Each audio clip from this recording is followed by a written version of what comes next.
Julius Caesar, general, dictator, salad inspiration, and now, surprisingly crushworthy? Well, maybe not always. Join me as we meet the first 3 contenders in our countdown to crown cinema's sexiest Caesar. Prepare for scandal, sophistication, and yes, a little shade. Who knew togas could look this good or this bad? Number 10. Warren William. Born December 2nd, 1894, in Aitkin, Minnesota, Old Hollywood's original roue, Warren William traded his snowshoes for sandals as Julius Caesar in Cleopatra, 1934, opposite Claudette Colbert as the ruler of the Ptolemaic kingdom. Shouldn't that be queendom? Now he wasn't the first silver screen Caesar. Shout out to Hollywood's Charles Kent, 1908, and Italy's Amleto Novelli, 1914.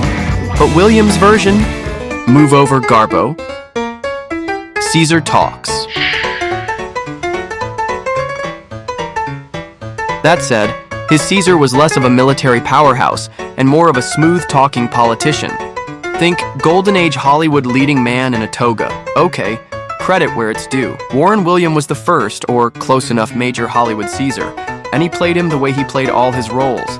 Like a man who would absolutely smooth-talk you out of your inheritance and then seduce your widow at the funeral. Suave? Check. Debonair? Absolutely. Morally flexible? Oh, honey. He practically invented the pre-code scoundrel. This was a man whose characters cheated, lied, and swindled their way to the top, and somehow made you root for them the whole way. He was Hollywood's original daddy issues provider before that was even a category. And if all that wasn't enough, he was the first on-screen Perry Mason. So yes, Caesar objected, overruled, and probably forged some legal documents while he was at it. But let's be real, Caesar? Nah. More like a 1930s Wall Street bro in a toga. Critics thought his performance lacked the gravitas of later Caesars. And, if we're being honest, he was old. Old in that specific way only people in black and white movies can be. Old like a divorced Gen X middle manager buying rounds of kamikaze shots for a fresh batch of college interns. And if you think old meant nice like your grandma, listen. More than once he was referred to as the poor man's John Barrymore. Dang, one day I hope to be able to throw shade like the queens of old Hollywood. I can still feel the burn from here. But alas, we may never know what felled the screen's first Perry Mason. Oh wait, no, we do know. September 1948 at 53, cause of death, multiple myeloma, which, I discovered, is apparently of unknown origin and cannot be traced back to a louche life. Which, judging by his face, he absolutely had. Or maybe he'd just glimpsed the Ark of the Covenant. Number 9. Sir John Gielgud. Born in London in 1904, on the eve of the Ides of April, that's April 14th for those of you without an abacus, John Gielgud didn't just play Julius Caesar, he played Shakespeare playing Julius Caesar. And if you didn't get that, congratulations. You've never been cornered at a dinner party by an RSC actor after 2 glasses of claret. Johnny, the little boy from South Kensington, grew up to become an actor. But not just any actor, one of the greatest Shakespearean actors of all time. And yet, he still managed to shine in contemporary roles, winning an Academy Award for Arthur, 1981, because even Hollywood had to admit he was that good. Was he a crush-worthy Caesar? Debatable. Was he a commanding Caesar? Absolutely. But his performance had the kind of gravitas that makes critics swoon and audiences politely golf clap. And then there's his relationship with the gay community. Let's just say, it's complicated. He never publicly came out, much to the dismay of activists, but he quietly supported our causes. When Simon Callow once praised him for it, Gielgud just sighed and said, I can't be doing with all that myself. And let's not forget his infamous 1953 arrest. He never spoke publicly about it, but it was a landmark moment in British queer history. His name would forever be linked to it, or at least in the minds of people who paid attention in history class. For the rest of you, here's the recap. Back in the days before queer liberation, certain men's lavatories became meeting places for gay men, called cottages in the UK and tea rooms in America. Some found a companion to take home. Most, let's just say they took care of business, on site. Shocked? I was too. when I learned about it, but not for the reason you think. Not because such things happened. Not because John Gielgud got caught, well, with his toga down in a police sting operation. Nope. What truly shocked me was learning that lurking around urinals taking notes was a viable, even respectable career path. Sigh.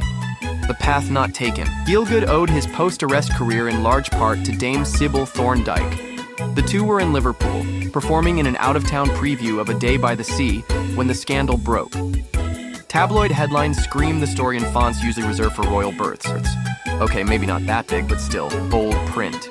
Gielgud was convinced his career was over, but his castmates rallied around him, and Sybil, beloved by the public, took him by the arm and led him on stage, telling him, "Come on, John, darling, they won't boo me." The standing ovation? Deafening. And so, it wasn't Gielgud's career that was over. It was the rest that became history. Over the next 40 years, Gielgud was everywhere. On stage, on film, on radio, and on TV. Along the way, he collected an Oscar, a Grammy, multiple Golden Globes, and honors from BAFTA, Drama Desk, and the Outer Critics Circle. But by the late 1990s, his health, both physical and mental, began to decline after the death of his partner, Martin Hensler. On May 21st, 2000, Gielgud passed away at his London home. He was 96. And by any standard, 96 is a good run. But that reminds me of something. The American actor George Maharis, linked to his video in the description, faced similar charges in the US, and he lived to 94. Which makes me wonder, is there something special in men's room water? Número 8. Gustavo Rojo. So officially, legally, Gustavo Rojo was, air quotes, born September 5th, 1923, in Montevideo, Uruguay. Well, not exactly. He was actually born in the middle of the Atlantic Ocean aboard the Krefeld, the German ship en route to South America. So, close enough, I guess. Rojo started acting as a child with an uncredited screen debut in the 1938 Cuban film Ahora Seremos Felices. From a base in Mexico City, Beat became a heartthrob of 1950s Spanish-language cinema. Think Golden Age Hollywood, but make it Telemundo. He even metió el dedo del pie, dipped his toe into Hollywood, appearing in Tarzan and the Mermaids, 1948. Sadly, he was stuck with Johnny Weissmuller as his Tarzan instead of fellow Caesar contestant Gordon Verschuel, who we, for branding reasons, call Gordon Scott. When Rojo slipped into Caesar's sandals in Caesar Against the Pirates, 1962, he brought along all the Latin charm, charisma, and heroic flair you'd expect from a silver screen heartthrob. This wasn't your typical political or battlefield Caesar. No dusty Senate chambers here. Instead, Rojo's Caesar swashbuckled his way through Mediterranean adventures, facing down pirates with the kind of suave self-confidence usually reserved for James Bond.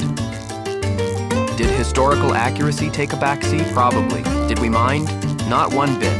And it seems that other than broken hearts, people didn't have an unkind word to say about our Latin American heartthrob. So I was going to use this section to point out that Rojo spoke neither Latin nor American. But even I couldn't say that with a straight face. And I'm an avatar. So instead, let's talk about how Rojo's listed birthplace is officially called the Oriental Republic of Uruguay. República Oriental del Uruguay. Oriental, but not Asian. Words matter. Context matters. And if you go barreling in with an unchecked global search and replace, you might just end up looking as foolish as One News Now did when its moral filtering, think prehistoric AI, caused a full-blown sports journalism meltdown by reporting on Olympic sprinter Tyson homosexual and professional basketball player Rudy homosexual. If I could move my arms, I'd be face-palming so hard right now. So, you're a dashingly handsome Latin American, or Latin America adjacent leading man. You lean into the stereotype. Think of it as reclaiming. And by all accounts, our dear, delectable Gustavo did just. Married 3 times, including an 8-year run with Austrian actress Erika Remberg, who, in keeping with today's unexpected birthplaces theme, was born in Medan, Indonesia. Because, of course she was. Finally, in April 2017, in Mexico City, or thereabouts, Rojo died of natural causes. And just like that, the world was deprived of yet another overly tanned senior in a Speedo and sweater. Because, you know, it's cold.